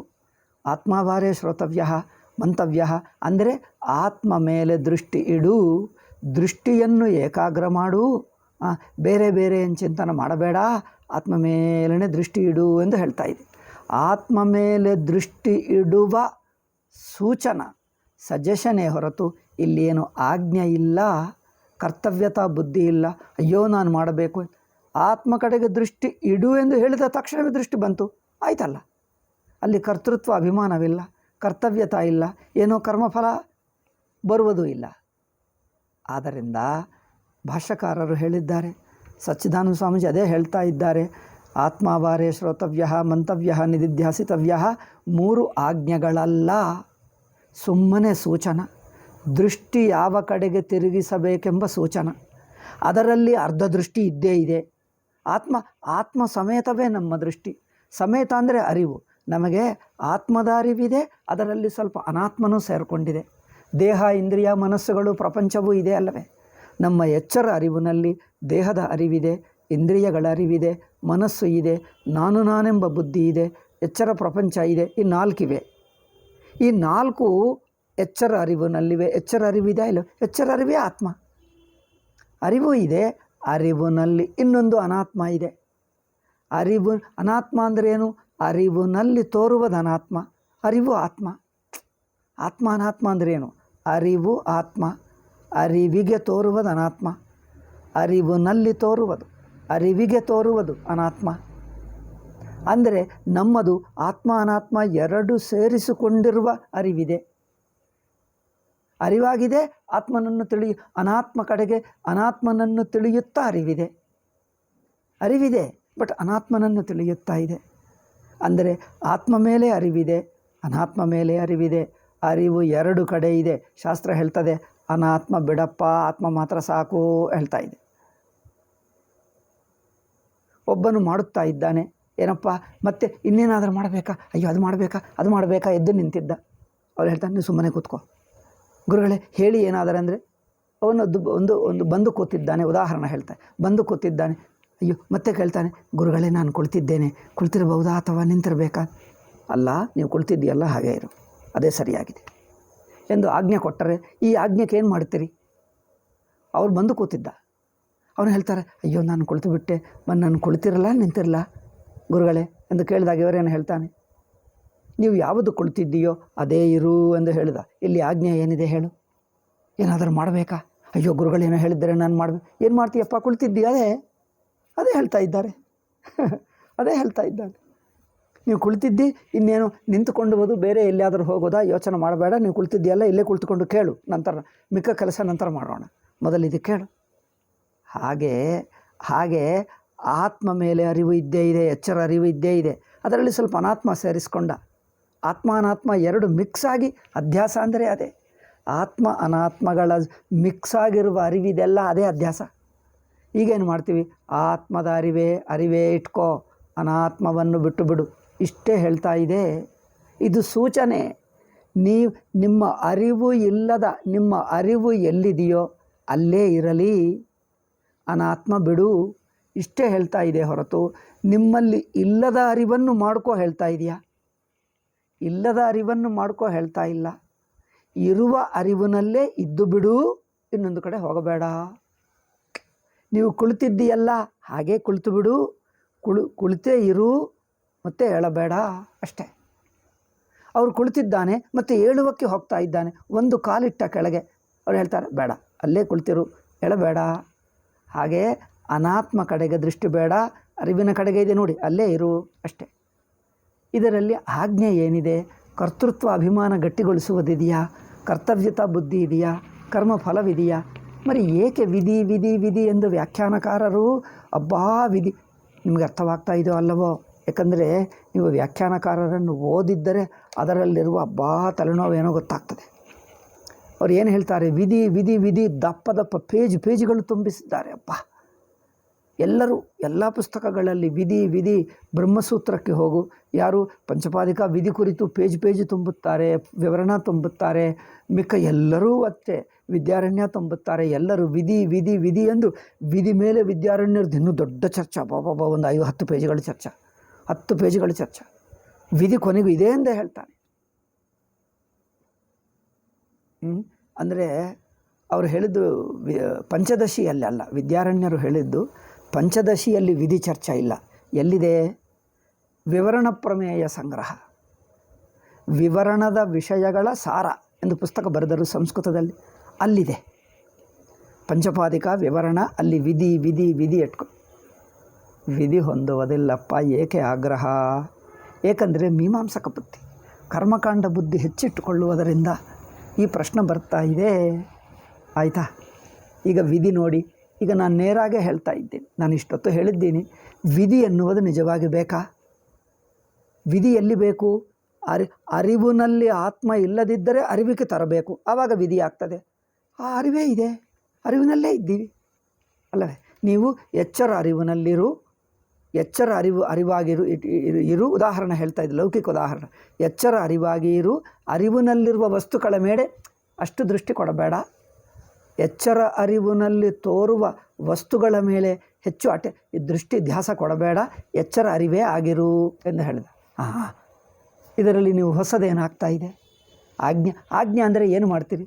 ಮೊದಲೇ ಇದೆ ಅಲ್ಲವೇ? ಎಚ್ಚರ ಅರಿವು ಮೊದಲೇ ಇದೆ. ಆದ್ದರಿಂದ ಆಜ್ಞೆಗೆ ಅವಕಾಶವಿಲ್ಲ. ಮೊದಲೇ ಇದ್ದನ್ನು ಅದನ್ನೇ ದೃಷ್ಟಿ ಇಟ್ಕೋ, ಅಲ್ಲೇ ಇರು ಎಂದು ಸೂಚನ ಅಷ್ಟೇ. ಅದಕ್ಕೋಸ್ಕರ ವಿಧಿ ಕಿಮರ್ಥಾನಿ ತರ್ಹಿ ವಿಧಿಚ್ಛಾಯಾವಚನಾನಿ ಎಂದು ಸೂತ್ರ ಭಾಷ್ಯದಲ್ಲಿ 4ನೇ ಸೂತ್ರದಲ್ಲಿ ತತ್ತು ಸಮನ್ವಯಾತ್ ಎಂಬ 4ನೇ ಸೂತ್ರದಲ್ಲಿ ಶಂಕರಾಚಾರ್ಯರು ಭಾಷ್ಯದಲ್ಲಿ ಹೇಳ್ತಾರೆ. ಅದನ್ನೇ ಸ್ವಾಮೀಜಿ ಹಿಡ್ಕೊಂಡು ಇಲ್ಲಿ ಹೇಳ್ತಾ ಇದ್ದಾರೆ ನೋಡಿ. ಅತಏವ ಜ್ಞಾನಸ್ಯ ಅವಿಧೇಯತ್ವಾತ್. ಇನ್ನೊಂದು, ಜ್ಞಾನವನ್ನು ಆ ಎಚ್ಚರದ ಅರಿವು ಹೇಗಿದೆಯೋ ಆತ್ಮದ ಅರಿವು ಇದ್ದಿರುವಾಗ ಆತ್ಮದ ಅರಿವು ಮಾಡುಕೋ, ಆತ್ಮದ ಅರಿವು ಉಂಟು ಮಾಡುಕೋ ಎಂದು ಆಜ್ಞೆ ಕೊಡೋಕ್ಕಾಗ್ತದೆ? ಯಾವಾಗ ಕೊಡಬೇಕಂದ್ರೆ ಆತ್ಮದ ಅರಿವು ನಮ್ಮಲ್ಲಿ ಇಲ್ಲದಿದ್ದರೆ ಹೊಸದಾಗಿ ಅರಿವು ಮಾಡ್ಕೋ. ಪುಸ್ತಕದ ಅರಿವು ಗೊತ್ತಿಲ್ಲ, ತಿಳ್ಕೋ ಹೇಳ್ತೀವಿ. ಹಿಮಾಲಯ ಗೊತ್ತಿಲ್ಲ, ತಿಳ್ಕೋ ಹೇಳ್ತೀವಿ. ಗಂಗಾದಿ ನೋಡಲಿಲ್ಲ, ತಿಳ್ಕೋ ಎಂದು. ಯಾವುದು ಅರಿವಿನಲ್ಲಿ ಇಲ್ಲವೋ ಅರಿವಿನಲ್ಲಿ ಸೇರಿಸ್ಕೋ ಎಂದು ಹೇಳ್ತೀವಿ. ಯಾವುದು ಅರಿವೇ ಇದೆ, ಆತ್ಮದ ಅರಿವೇ ಇದೆ, ಇನ್ನೇನು ಮಾಡಬೇಕು? ಆದ್ದರಿಂದ ಸ್ವಾಮೀಜಿಯಲ್ಲಿ ಹೇಳ್ತಾರೆ ನೋಡಿ, ಒಳ್ಳೆಯ ಮಾತು. ಅತಏವ ಜ್ಞಾನಸ್ಯ ಅವಿಧೇಯತ್ವಾತ್. ಜ್ಞಾನಕ್ಕೆ ಆಜ್ಞೆ ಮಾಡೋಕ್ಕಾಗಲ್ಲ. ಎಚ್ಚರ ಅರಿವಿನಲ್ಲಿ ನೀವಿದ್ದೀವಿ, ಅಲ್ಲೇ ಇರೋ ಹೇಳಿದ್ದೀವಿ ಅಷ್ಟೇ. ಅದನ್ನು ಏನು ಆಜ್ಞೆ? ಎಚ್ಚರ ಅರಿವಿನಲ್ಲಿದ್ದಾನೆ, ಕುಳಿತಿದ್ದೇನೆ ಎಂಬ ಅರಿವಿದೆ, ಅಲ್ಲೇ ಇರು ಎಂದು ಹೇಳಿದ್ದೀವಿ ಅಷ್ಟೇ. ಎಚ್ಚರ ಅರಿವಿನಲ್ಲಿ ಅಲ್ಲೇ ಇರು, ಆತ್ಮದ ಅರಿವು ಅಲ್ಲೇ ಇರು. ಎಚ್ಚರ ಅರಿವು, ಕುಳಿತಿರುವ ಅರಿವು, ಈ 2 ಲೌಕಿಕ ಉದಾಹರಣೆಗಳು, ಲೌಕಿಕ ದೃಷ್ಟಾಂತ. ಹಾಗೆ ಆತ್ಮದ ಅರಿವು ಇದೆ, ಅಲ್ಲೇ ಇರು. ಅಂದರೆ ಮತ್ತೆ ಅನಾತ್ಮ ಕಡೆಗೆ ದೃಷ್ಟಿ ಹಾಕಬೇಡ. ಆತ್ಮ ಅರಿವಿದಲ್ಲ, ಅಲ್ಲೇ ಇರು. ಎಚ್ಚರದ ಅರಿವಿದೆ, ಎಚ್ಚರದ ಅರಿವಿನಲ್ಲಿ ಪದಾರ್ಥಗಳು ತೋರುತ್ತಾ ಇವೆ, ಆ ಪದಾರ್ಥ ಕಡೆಗೆ ದೃಷ್ಟಿ ಹೇಳಬೇಡ. ಎಚ್ಚರ ಅರಿವಿನಲ್ಲಿ ಇದೆಯಲ್ಲ, ಅಲ್ಲೇ ಇರು ಅಷ್ಟೇ. ಶ್ರವಣ ಅಂದರೆ ಏನು? ಆತ್ಮದ ಅರಿವು ಮೇಲೇ ಇದ್ದು ಆ ಅರಿವೇ ಚೆನ್ನಾಗಿ ಅರ್ಥ ಮಾಡಿಕೊಳ್ಳುವಷ್ಟು ಶ್ರವಣ ಮನನ ಮಾಡು. ಅನಾತ್ಮ ಕಡೆ ಅರಿವು ಬಿಡು, ಅಂದರೆ ಅರಿವಿನಿಂದ ಅನಾತ್ಮನನ್ನು ತೆಗೆದುಬಿಡು. ನಿಮ್ಮ ಅರಿವು ಅನಾತ್ಮಕ್ಕೆ ಸಿಕ್ಕಾಕ್ಕೊಂಡಿದೆ. ಅರಿವಿನಲ್ಲಿರುವ ಅನಾತ್ಮನನ್ನು ಬಿಟ್ಟು ಆ ಅರಿವನ್ನು ಮಾತ್ರ ಉಳಿಸ್ಕೊ. ಅನಾತ್ಮನನ್ನು ಬಿಟ್ಟು ಅರಿವಾಗಿದ್ದೀಯಲ್ಲ, ಅದೇ ಅರಿವಾಗಿರು ಅಷ್ಟೇ. ಇಷ್ಟೇ ಸೂಚನಾ. ಅದಕ್ಕೋಸ್ಕರ ನೋಡಿ, ಅತಏವ ಜ್ಞಾನಸ್ಯ ಅವಿಧೇಯತ್ವಾತ್ ಶ್ರವಣಾದೀನಾಂ ಕರ್ತವ್ಯತ್ವೇನೋಪದೇಶ. ಅದರಿಂದ ಶ್ರವಣಗಳು ಮಾಡಬೇಕು ಎಂದು ಆಜ್ಞಾರೂಪವಾಗಿ ಹೇಳಿದರ ಅರ್ಥ ಕೇವಲ ಪ್ರತ್ಯಗಾತ್ಮಾಭಿಮುಖೀಕರಣಾರ್ಥ. ಪ್ರತ್ಯಗಾತ್ಮ ಕಡೆ ಅಂದರೆ ಏನು? ಆತ್ಮದ ಅರಿವಿನ ಕಡೆಗೆ ದೃಷ್ಟಿ ಇಡು, ಅನಾತ್ಮ ಬಿಡು ಅಷ್ಟೇ. ಅನಾತ್ಮ ನಿಮ್ಮ ಅರಿವಿನಲ್ಲಿ ಅನಾತ್ಮನನ್ನೇ ಹಿಡ್ಕೊಂಡು ಅನಾತ್ಮನನ್ನೇ ನೋಡುವ ಗೋಜಿಗೆ ಹೋಗಬೇಡ. ಅರಿವಿದೆ ನೋಡಿ, ಅದಾಗಿರು. ಆ ಅರಿವಿನಲ್ಲಿ ಅನಾತ್ಮ ತೋರ್ತಾ ಇದೆ, ಅದರ ಕಡೆಗೆ ಹೋಗಬೇಡ ಅಷ್ಟೇ.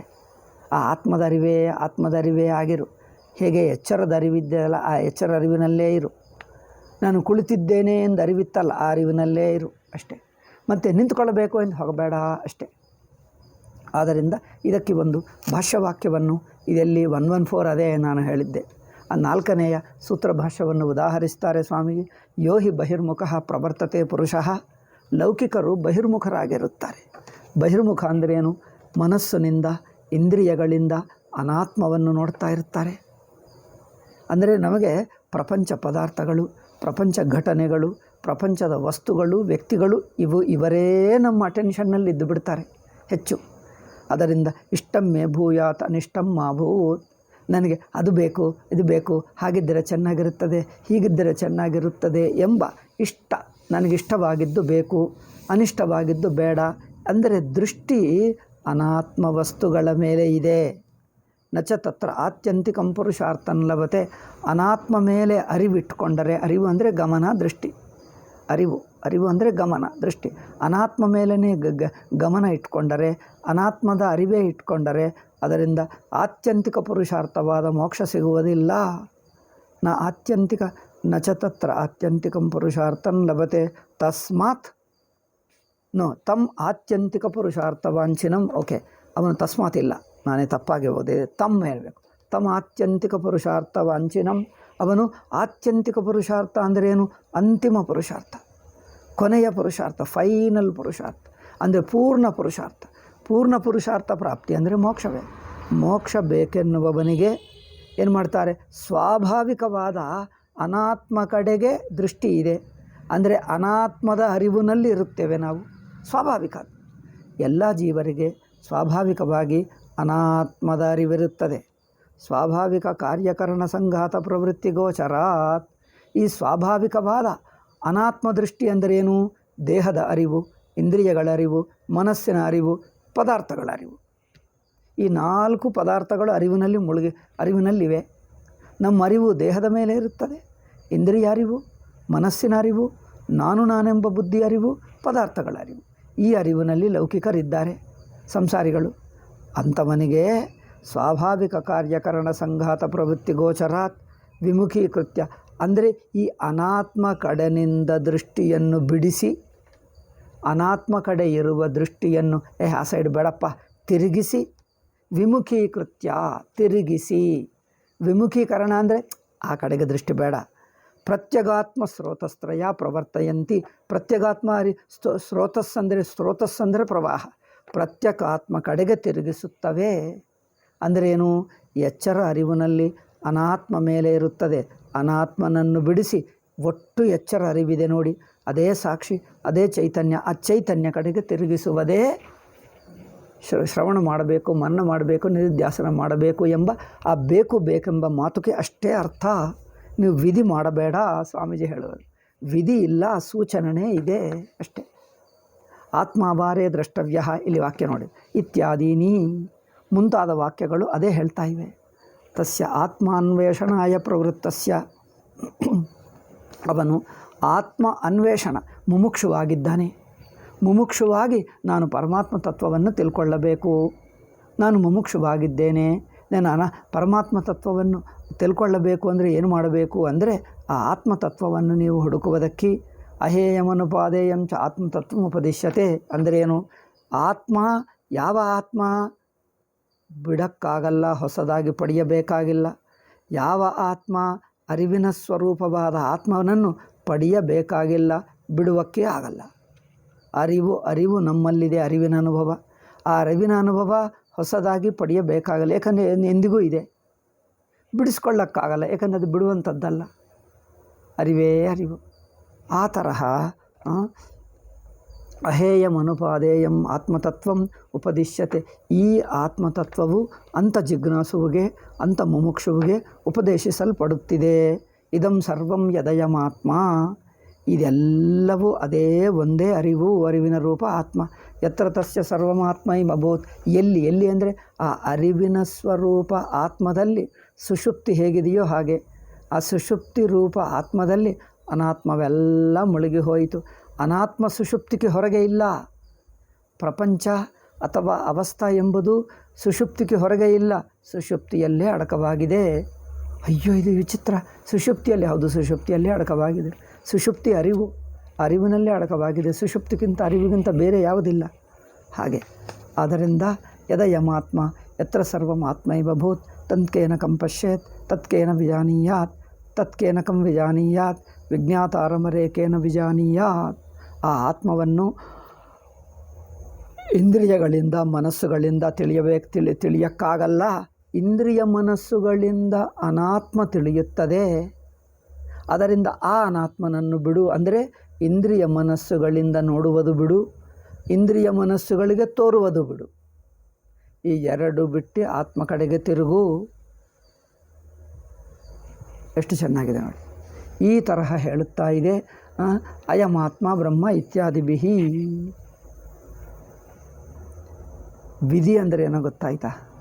ವಿಧಿ ಶ್ರವಣಾದಿಗಳು ವಿಧಿಗಳಲ್ಲ. ವಿಧಿ ಅಂದರೆ ಏನು, ಹೇಗಿರುತ್ತದೆ ಹೇಳಿದ್ದೇವೆ. ಅದು ಶ್ರೋತವ್ಯ ಮಂತವ್ಯ ವಿಧಿಗಳಲ್ಲ. ಏಕೆ? ಹೊಸದಾಗಿ ಅನುಭವ ಬರುತ್ತಾ ಇಲ್ಲ, ಇರುವ ಅನುಭವದಲ್ಲೇ ನಿಂತಿರು ಎಂದು ಹೇಳ್ತಾ ಇದೆ. ಇರುವ ಅನುಭವದಲ್ಲೇ ನಿಂತಿರು, ಇನ್ನೊಂದಕ್ಕೂ ಜಾರಿ ಹೋಗಬೇಡ, ಅಷ್ಟೇ ಸೂಚನ ಮಾತ್ರವೇ ಹೊರತು ಆಜ್ಞೆ ಏನಿಲ್ಲ. ಆಯಿತಾ?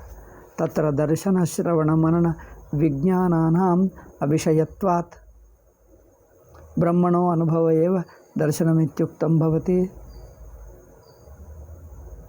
ನೋಡಿ, ಕಣ್ಣಿಗೆ ಕಿವಿಗೆ ದರ್ಶನ ಶ್ರವಣ ಮನನ ಅಂದರೆ ವಿಜ್ಞಾನಾತ್ಮನಃ. ಈ ಶ್ರವಣ ಮನನ ನಿಧಿಧ್ಯಾಸನಗಳು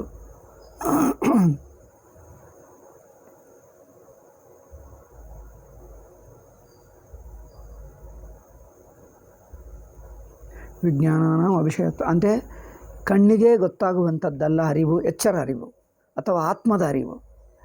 ಅಂದರೆ ಒಟ್ಟು ಎಚ್ಚರ ಅರಿವು, ಒಟ್ಟು ಆತ್ಮನ ಅರಿವು ಇಂದ್ರಿಯಗಳಿಗೆ ಗೊತ್ತಾಗಲ್ಲ, ಮನಸ್ಸಕ್ಕೂ ಗೊತ್ತಾಗಲ್ಲ, ಯಾವುದಕ್ಕೆ ಗೊತ್ತಾಗಲ್ಲ. ಆದ್ದರಿಂದ ಬ್ರಹ್ಮಣೋ ಅನುಭವ ಏವ ದರ್ಶನ ಮುಕ್ತಂ ಅಂದರೆ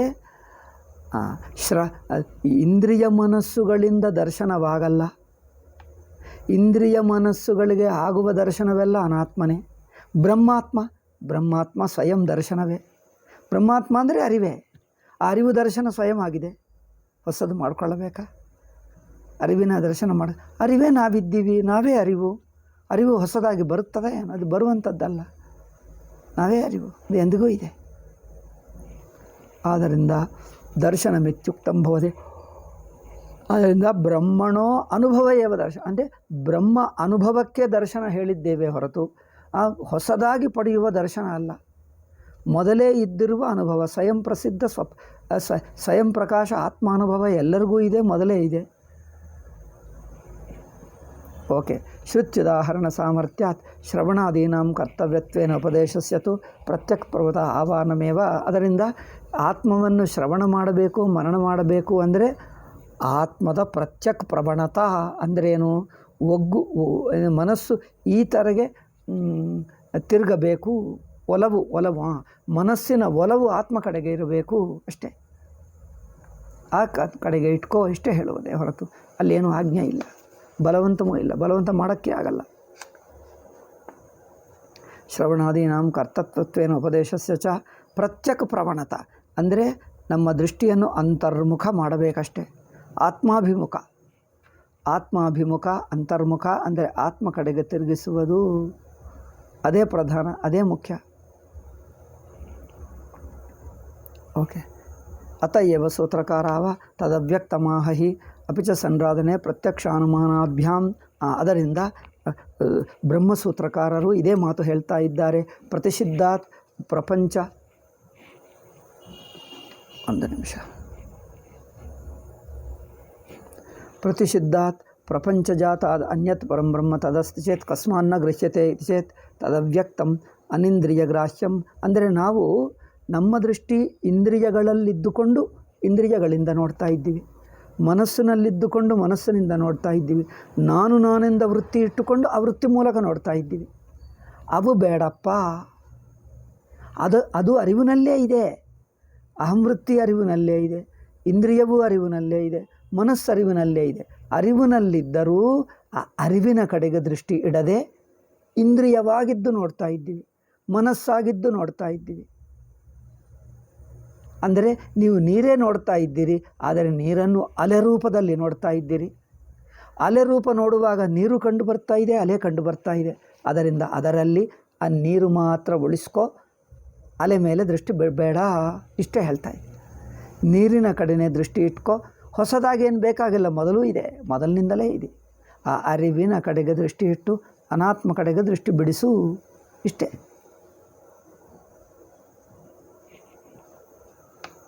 ಸೊ ಸಂಭ್ರಾತ್ ತತ್ ಪ್ರತಿಷಿದ್ಧಾತ್ ಗೃಹಿಸಿದ್ದನ್ನ ತದವ್ಯಕ್ತಮನೇಂದ್ರಿಯ ಗ್ರಾಹ್ಯಂ ಸರ್ವದೃಶ್ಯ ಸಾಕ್ಷಿತ್ವ. ಅದು ಆತ್ಮ ಅವ್ಯಕ್ತಂ. ಆತ್ಮ ಅಂದರೆ ಅರಿವು. ಅರಿವು ಇಂದ್ರಿಯಗಳಿಗೆ ಗೊತ್ತಾಗಲ್ಲ, ಮನಸ್ಸಿಗೂ ಗೊತ್ತಾಗಲ್ಲ, ಯಾವ ವೃತ್ತಿಗೂ ಗೊತ್ತಾಗಲ್ಲ. ಅದರಿಂದ ಅದು ಸ್ವಯಂ ಪ್ರಕಾಶ ಅಂದರೆ ಸಾಕ್ಷಿ. ಸಾಕ್ಷಿ ಅಂದರೆ ತಾನೇ ಇದೆ. ಆಹ ಹೇಮಂ ಶ್ರುತಿ ನ ಚಕ್ಷುಷಾ ಗೃಹ್ಯತೆ ನಾಪಿ ವಾಚ. ಕಣ್ಣಿನಿಂದಾಗಲಿ ಬಾಯಿನಿಂದಾಗಲಿ ಗೊತ್ತಾಗಲ್ಲ. ನಾಣ್ಯೈರ್ದೇವೈಸ್ತಪಸಾ ಕರ್ಮಣಾವ. ಯಾವ ಇಂದ್ರಿಯ ಶಕ್ತಿಯಿಂದಲೂ, ಯಾವ ಜ್ಞಾನಶಕ್ತಿಯಿಂದಲೂ, ಮನಃಶಕ್ತಿ ಅಂದರೆ ವೃತ್ತಿಯಿಂದಲೂ ಗೊತ್ತಾಗುವುದಿಲ್ಲ. ಅವ್ಯಕ್ತೋಯಂ ಅಚಿಂತ್ಯೋಯಂ ಅವಿಕಾರ್ಯೋಯಂ ಉಚ್ಯತೆ. ಇದು ಅವ್ಯಕ್ತ, ಅಚಿಂತ್ಯ, ಊಹಿಸ್ಕೊಳ್ಳೋಕ್ಕಾಗಲ್ಲ. ಇತ್ಯಾದ್ಯ ಅಪಿ ಚ ಏನಮಾತ್ಮಾನಂ ನಿರಸ್ತ ಸಮಸ್ತ ಪ್ರಪಂಚಂ ಅವ್ಯಕ್ತಂ ಸಂರಾಧನ ಕಾಲೇ ಪಶ್ಯಂತಿ ಯೋಗಿನಃ ಸಂರಾಧನಂಚ ಭಕ್ತಿಧ್ಯಾನ ಪ್ರಣಿಧಾನಾದ್ಯನುಷ್ಠಾನಂ. ಅದರಿಂದ ದೃಷ್ಟಿ ಆತ್ಮ ಕಡೆಗೆ ದೃಷ್ಟಿ ತಾನೇ ಇದೆ, ಮೊದಲಿನಿಂದ ಇದೆ. ಅನಾತ್ಮ ಕಡೆಗೆ ಬಿಡು ಅಷ್ಟೇ. ಆತ್ಮದಲ್ಲಿದ್ದೇ ಇದ್ದೀವಿ. ಆ ಇದ್ದನ್ನೇ ಹೇಳ್ತಾ ಇದೆ, ಅದು ಉಳಿಸ್ಕೋ ಅಪ್ಪ. ಆತ್ಮದ ಅರಿವಿದೆ ನೋಡಿ, ಅದು ಉಳಿಸ್ಕೋ. ಎಚ್ಚರದ ಅರಿವಿದೆ ನೋಡಿ, ಆ ಅರಿವಿಟ್ಕೋ. ಎಚ್ಚರ ಒಳಗೆ ತೋರ್ತದೆ, ಅದು ಬಿಡು ಅಷ್ಟೇ. ಎಚ್ಚರ ಒಳಗೆ ತೋರುವ ಕಡೆ ದೃಷ್ಟಿ ಬೇಡ. ಎಚ್ಚರ ಅರಿವಿದೆ ನೋಡಿ, ಅದೇ ಇಟ್ಕೋ. ಅಂದರೆ ಯಾವದ ಮೇಲೆ, ಯಾವ ಅರಿವಿನ ಮೇಲೆ ದೃಷ್ಟಿ ಹಾಕು ಹೇಳ್ತಾ ಇದೆಯೋ ಅದು ಹೊಸದಾಗಿ ಹಾಕುವುದಿಲ್ಲ, ಮೊದಲೇ ಇದೆ ದೃಷ್ಟಿ. ಆ ಇದ್ದನ್ನೇ ಉಳಿಸ್ಕೋ ಹೇಳ್ತಾರೆ ಅಷ್ಟೇ. ಅದರಿಂದ ಹೊಸ ಆಜ್ಞೆ ಏನಿಲ್ಲ. ನಚ ನಿಧಿಧ್ಯಾಸೇನ ದೃಷ್ಟಸ್ಯ ಪರಮಾತ್ಮನೋ ಧ್ಯಾತುರನ್ಯತ್ವ. ಏಕೆಂದರೆ ನಿಧಿಧ್ಯಾಸನದಿಂದ ಅರಿವಿನಲ್ಲಿ ಇದ್ದನ್ನೇ ನೋಡ್ತಾ ಇದ್ದೀವಿ ಹೊರತು ಅರಿವು ಮೊದಲೇ ಇದೆ. ಅರಿವು ಮೊದಲೇ ಇದೆ, ಎಚ್ಚರ ಅರಿವು, ಆತ್ಮ ಅರಿವು ಮೊದಲೇ ಇದೆ. ಆ ಅರಿವಲ್ಲೇ ಇರು ಎಂದು ಹೇಳ್ತಾ ಇದ್ದೀವಿ. ಅದಕ್ಕೋಸ್ಕರ ಹೊಸದಾಗಿ ಮಾಡಬೇಕಾ? ಮೊದಲೇ ಇದ್ದೀವಿ, ಅಲ್ಲೇ ಇರು ಅಷ್ಟೇ. ಸೊ ಎತ್ತು ಸಂರಾಧಕ ಭಾವಾಭ್ಯುಪಗಮಾತ್. ಅಂದರೆ ನಾವು ಇಂದ್ರಿಯದಲ್ಲಿದ್ದರೆ ಅಂದರೆ ನಾನು ತಿಳಿಯುತ್ತೇನೆ, ನಾನು ನೋಡುತ್ತೇನೆ, ನಾನು ಕೇಳುತ್ತೇನೆ ಅಂದರೆ ಇಂದ್ರಿಯಾಭಿಮಾನವಿಟ್ಕೊಂಡು ನೋಡಿದ್ದರೆ ಇಂದ್ರಿಯದಲ್ಲಿರುವ ಅರಿವು ಅಂದರೆ ಕಣ್ಣಿನಲ್ಲಿರುವ ಅರಿವು, ಕಿವಿಯಲ್ಲಿರುವ ಅರಿವು, ಆ ಅರಿವಾಗಿದ್ದು ನೋಡಿದ್ದರೆ ತಿಳಿಯುವವನು ತಿಳಿಯಲ್ಪಡುವುದು ಒಂದು ಎರಡಾಗುತ್ತವೆ. ತಿಳಿಯಲ್ಪಡುವುದು ಅರಿವಿನಲ್ಲೇ, ತಿಳಿಯುವುದು ಅರಿವಿನಲ್ಲೇ. ಅರಿವಿನಲ್ಲೇ ಇದ್ದರೂ ದೃಷ್ಟಿ ತಿಳಿಯುವ ದ್ರಷ್ಟ, ತಿಳಿಯಲ್ಪಡುವ ನೋಡುವವನು ನೋಡಲ್ಪಡುವನು ಎಂದು ಅರಿವು ವಿಂಗಡವಾಗಿ ತೋರ್ತದೆ. ಅರಿವೇ ಬಟ್ ವಿಂಗಡವಾಗಿ ತೋರ್ತದೆ, ಒಟ್ಟರಿವು ನೋಡ್ತಾ ಇಲ್ಲ. ಅದರಿಂದ ಹೇಳ್ತಾರೆ ಇಲ್ಲಿ ಪರೇತರಾತ್ಮನೋ ಅನ್ಯತ್ವಂ ಸ್ಯಾದಿತಿ. ಅದರಿಂದ ಆ ಇಂದ್ರಿಯ ಅರಿವು ಬಿಡು, ಅರಿವಿರಲಿ. ಆ ಅರಿವು ಇಂದ್ರಿಯ ರೂಪದಲ್ಲಿರುವುದು ಬಿಡು, ಅರಿವಾಗಿರುವುದಿರಲಿ. ಅದು ನೋಡಿ. ಅಂದರೆ ಎಚ್ಚರ ಅರಿವಿನಲ್ಲೇ ಕಣ್ಣಿದೆ, ಎಚ್ಚರ ಅರಿವಿನಲ್ಲಿ ಕಣ್ಣಿದೆ. ನಿಮಗೇನನ್ನಿಸುತ್ತದೆ? ಆ ಎಚ್ಚರ ಅರಿವು ಕಣ್ಣಿನ ಒಳಗೆ ಸೇರಿಕೊಂಡು ರೂಪ ನೋಡ್ತಾ ಇದೆ. ಅಂದರೆ ಕಣ್ಣಿನ ಒಳಗೆ ಅರಿವು, ಕಣ್ಣಿನ ಅಂದರೆ ಕಣ್ಣಿನ ರೂಪ, ಅನುಭವ ರೂಪ, ಕಣ್ಣಿನ ಅನುಭವ ರೂಪ ಅರಿವು. ಅದಕ್ಕೆ ತೋರುವ ದೃಷ್ಟಿ ರೂಪ ಅರಿವು, ದೃಷ್ಟಿಗೆ ತೋರುವ ದೃಶ್ಯ ಎಂಬ ಅರಿವು. ದೃಶ್ಯವೂ ಅರಿವೇ, ಅರಿವಿನಲ್ಲೇ ಇರುತ್ತದೆ. ದೃಶ್ಯವೂ ಅರಿವಿನಲ್ಲೇ, ದೃಷ್ಟಿ ಅರಿವಿನಲ್ಲೇ. ಅಂದರೆ ಒಂದು ಅರಿವನ್ನು ದೃಶ್ಯ ರೂಪವಾಗಿ ನೋಡ್ತಾ ಇದ್ದೀರಿ. ಆ ದೃಷ್ಟಿಯಾಗಿ ಇರಬೇಡ, ದೃಶ್ಯ ಕಡೆಗೆ ದೃಷ್ಟಿ ಬೇಡ, ದೃಶ್ಯ ಕಡೆಗೆ ದೃಷ್ಟಿ ಬೇಡ, ದೃಶ್ಯ ಕಡೆಗೆ ದೃಷ್ಟಿ ಬೇಡ, ದೃಷ್ಟಿಯಾಗಿರುವುದು ಬೇಡ. ದೃಶ್ಯ ಬಿಟ್ಟು ಸುಮ್ಮನೆ ಅರಿವಾಗಿರು. ಏಕೆ? ಅರಿವು ಮೊದಲೇ ಇದೆ. ಆದ್ದರಿಂದ ಆ ಮೊದಲೇ ಇರುವ ಅರಿವು ಉಳಿಸ್ಕೋ, ಅನಾತ್ಮ ಕಡೆಗೆ ಬಿಡು, ಇಷ್ಟೇ ಆಜ್ಞೆ. ಅದು ಸೂಚನೆಗೆ ಹೊರತು ಹೊಸದೇನು ಆಜ್ಞೆ ಅಲ್ಲ. ಯಥಾ ಪ್ರಕಾಶಾಕಾಶ ಸವಿತೃ ಪ್ರಭೃತಯೋ ಅಂಗುಲಿಕರಕ ಉದಕ ಪ್ರಭೃತಿಷು ಕರ್ಮಸು ಉಪಾಧಿಭೇದೇಶು ಸವಿಶೇಷೋ ಇವ ಅವಭಾಸಂತೆ. ಬೆಳಕಿನಲ್ಲೇ ಈ ಬೆಳಕಿನಲ್ಲಿ ಕೈ ಎತ್ತಿತೀವಿ, ಬೆಳಕಿನಲ್ಲಿ ಕೈ ಕಂಡು ಬರ್ತಾ ಇದೆ, ಬೆರಳುಗಳು ಕಂಡು ಬರ್ತಾ ಇವೆ. ಆದರೆ ದೃಷ್ಟಿ ಬೆರಳುಗಳ ಮೇಲೆ ಇಡಬೇಡ. ಯಾವ ಬೆಳಕಿನಲ್ಲಿ ಬೆರಳು ಕಂಡು ಬರುತ್ತದೋ ಆ ಬೆಳಕಿನ ಕಡೆಗೆ ಇರು. ಅವ್ರು ಹೇಳ್ತಾರೆ ಬೆಳಕಿನ ಕಡೆಗೆ. ಅವನು ಪ್ರಶ್ನೆ ಮಾಡ್ತಾನೆ, ಹೊಸದಾಗಿಡಬೇಕಾ? ಬೆರಳು ನೋಡುವಾಗ ಬೆಳಕಿನಲ್ಲೇ ಬೆರಳು ನೋಡ್ತಾ ಇದ್ದೀವಿ. ನೋಡಿ, ಬೆಳಕಿನಲ್ಲಿ ಪುಸ್ತಕ ನೋಡ್ತೀವಿ, ಬೆಳಕಿನಲ್ಲಿ ಬೆರಳುಗಳು ನೋಡ್ತೀವಿ. ಬೆಳಕಿನಲ್ಲಿ, ಹಗಲಿನ ಬೆಳಕಿನಲ್ಲಿ ಪುಸ್ತಕ, ಹಳಗಿನ ಬೆಳಕಿನಲ್ಲಿ ಟೇಬಲ್, ಹಳಗಿನ ಬೆಳಕಿನಲ್ಲಿ, ಹಗಲಿನ ಬೆಳಕಿನಲ್ಲಿ ಕೈ, ಹಗಲಿನ ಬೆಳಕಿನಲ್ಲಿ ಬೆರಳುಗಳು ನೋಡುತ್ತಾ ಇದ್ದರೆ ಅವರು ಹೇಳ್ತಾರೆ ಆ ಬೆಳಕಿನ ಕಡೆಗೆ ದೃಷ್ಟಿ ಇಡು. ಅಂದರೆ ಆ ಬೆರಳು, ಪುಸ್ತಕ ಅದು ಬಿಡು ಅಷ್ಟೇ ಹೇಳ್ತಾರೆ. ಅಂದರೆ ಬೆಳಕಿನ ಕಡೆ ದೃಷ್ಟಿ ಇಡು ಅಂದರೆ ಆ ಬೆಳಕು ಇಲ್ಲವಾ ನಮ್ಮ ದೃಷ್ಟಿಯಲ್ಲಿ? ಹೊಸದಾಗಿ ತರಬೇಕಾ? ಮೊದಲೇ ಇದೆಯಲ್ಲ ಅಷ್ಟೇ. ಮೊದಲೇ ಇರುವ ಅರಿವಿನಲ್ಲಿ ನಿಂತು ಬಿಡು, ಅನಾತ್ಮ ಬಿಟ್ಟು ಬಿಡು ಅಷ್ಟೇ ಹೇಳು. ಈ ಆತ್ಮಾವಾರೇ ಶ್ರೋತವ್ಯ ಎಂಬ ಮಾತುಗಿಷ್ಟೇ ಅರ್ಥ. ಸವಿಶೇಷ ಇವು ಅವಭಾಸಂತೆ ಅಂದರೆ ಬೆಳಕು ಬೆರಳಿನ ರೂಪವಾಗಿ ಬೆಳಕು ತೋರ್ತದೆ, ಪುಸ್ತಕಾಕಾರವಾಗಿ ಬೆಳಕು ತೋರ್ತದೆ. ಟೇಬಲ್ ಆಕಾರ, ಪುಸ್ತಕ ಆಕಾರ, ಕೈ ಆಕಾರ, ಬೆರಳಿನ ಆಕಾರ. ಬೆರಳಿನ ಆಕಾರವಾಗಿ ತೋರುವ ಬೆಳಕನ್ನು ಬೆಳಕು ಮಾತ್ರ ನೋಡು, ಬೆರಳಿನ ಆಕಾರ ಬಿಡು, ಕೈ ಆಕಾರ ಬಿಡು, ಆ ಬೆಳಕು ಮಾತ್ರ ನೋಡು ಅಷ್ಟೇ. ಶ್ರವಣ ವಿಧಿ, ಶ್ರವಣ ಮಾಡು, ಮನನ ಮಾಡು ಅಂದರೆ ಅರಿವು ಮೇಲೆ ಇರಪ್ಪ, ಅನಾತ್ಮ ಬಿಡು ಇಷ್ಟೇ ಸೂಚನೆ. ನಾವು ಆಲ್ರೆಡಿ ನೋಡುತ್ತಿರುವುದನ್ನು ಒಂದು ಸೂಚನೆ ಕೊಡ್ತಾ ಇದೆ ಅಷ್ಟೇ. ಆಜ್ಞೆ ಇಲ್ಲ. ಇತಿ ಸ್ವಾಭಾವಿಕಂ ಅವಿಶೇಷತಾಂ ಜಹಾತಿ. ಅದರಿಂದ ಸ್ವಾಭಾವಿಕವಾದ ಅರಿವಿದೆಲ್ಲ ಅಲ್ಲೇ ಇರುತ್ತಾನೆ. ಎಚ್ಚರದ ಅರಿವು ಕಣ್ಣಿನಿಂದ ನೋಡುವಾಗ ಕಣ್ಣು ವಿಷಯ ಅರಿವಿನಲ್ಲಿದೆ. ಎಚ್ಚರ ಅರಿವಿಲ್ಲದೆ ನೋಡ್ತೀವಿ. ಎಚ್ಚರ ಅರಿವಿನಲ್ಲೇ ಕಣ್ಣು ನೋಡ್ತದೆ. ಆದರೆ ನಮ್ಮ ದೃಷ್ಟಿ ಕಣ್ಣಿನ ನೋಟ ನೋಟದಲ್ಲೇ ನಿಂತು ಬಿಡ್ತೀವಿ. ಕಣ್ಣು ಅರಿವಿನಲ್ಲೇ ಇದಪ್ಪ ಅಂದರೆ ಹೌದೌದು ಹೇಳ್ತಾನೆ. ಹೊಸದಾನ ಅಲ್ಲ ಮೊದಲಿನಿಂದ ಇದೆ, ಅದೇ ಹೇಳ್ತಾ ಇದ್ದೆ. ಆ ಮೊದಲಿನಿಂದ ಇರುವ ಅರಿವಿನ ಕಡೆಗೆ ದೃಷ್ಟಿ ಇರಲಿ. ಏವಂ ಉಪಾಧಿ ನಿಮಿತ್ತ ಏವಯಂ ಆತ್ಮಭೇದ ಸ್ವತಸ್ತು ಐಕಾತ್ಮವೇ. ಅದರಿಂದ ಹೀಗೆ ಉಪಾಧಿ ನಿಮಿತ್ತದಿಂದ ನಾನು ಇಂದ್ರಿಯಗಳು ಎಂದಿಟ್ಕೊಂಡರೆ ವಿಷಯ ತೋರ್ತದೆ, ನಾನು ಮನಸ್ಸು ಎಂದಿಟ್ಕೊಂಡರೆ ವಿಷಯ ತೋರ್ತದೆ, ನಾನು ಜ್ಞಾತೃ ಇಟ್ಕೊಂಡರೆ ಜ್ಞೇಯ ತೋರ್ತದೆ. ಆದರೆ ಕೇವಲ ಅರಿವು ಎಂದು ಅರಿವಿನ ಕಡೆಗೆ ದೃಷ್ಟಿ ಇದ್ದರೆ ಎಲ್ಲವೂ ಜ್ಞಾತೃ ಜ್ಞೇಯವೂ ಅರಿವೆ, ದ್ರಷ್ಟಾದೃಶ್ಯ ಅರಿವೆ, ಪ್ರಮಾತೃ ಪ್ರಮೇಯ ಅರಿವೆ, ಜ್ಞಾತೃ ಜ್ಞೇಯ ಅರಿವೆ, ತಿಳಿಯುವವನು ಅರಿವೆ, ತಿಳಿಯಲ್ಪಡುವುದು ಅರಿವೆ. ಆ ಅರಿವು ಎಲ್ಲರಲ್ಲಿದೆ, ಮೊದಲೇ ಇದೆ. ಆ ಅರಿವಿನ ಕಡೆಗೆ ದೃಷ್ಟಿ ಇಡು ಅಷ್ಟೇ. ಇತಿ ಅಸಕೃತ್ ಜೀವ ಪ್ರಾಜ್ಞೆಯೋರಭೇದ ಪ್ರತಿಪಾದ್ಯತೆ. 90ನೇ ಪಾಯಿಂಟ್ ಇವತ್ತು ಮುಗಿಸ್ಬಿಟ್ಟಿದ್ವಿ. ಅಯ್ಯೋ ಒಳ್ಳೆಯದೆ, 2 ಪೇಜ್ಗಳು ಮುಗಿಸ್ಬಿಟ್ಟೆ. ಈಗ ಸ್ವಲ್ಪ ಇದೆ, ಇದು ನಾಳೆ ಹೇಳೋಣ.